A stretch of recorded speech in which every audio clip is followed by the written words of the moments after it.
These are three things that were draining my energy when work was my entire identity.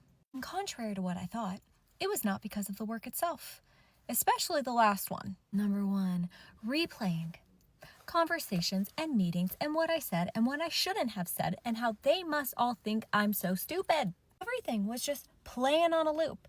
And I even convinced myself that that just meant I cared.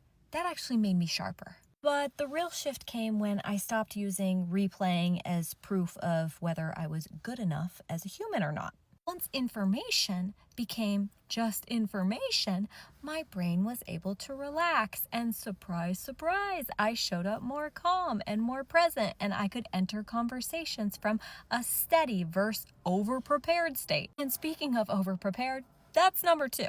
I was over-preparing everything, and not just let me make sure I have my talking points.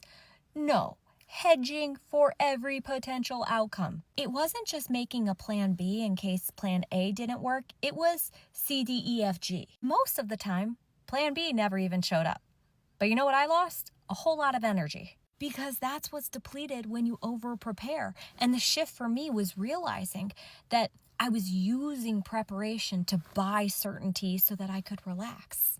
But I never felt relaxed. Once I stopped trying to outthink uncertainty, I showed up more real, more myself, instead of someone trying to prove themselves. And last, and probably the biggest energy suck for me, was perception obsessing. I told myself, I'm just good at reading people and tone and picking up on energy. No, you're so scared of being misread, of what they might think, of losing control, so you try to stay ahead of how you're perceived. And when that clicked, I realized that people say and do things for about 1,000 different reasons.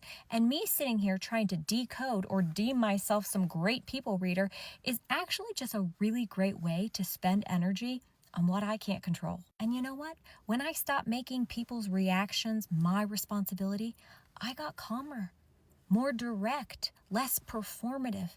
And that changed a whole lot in the way I lead.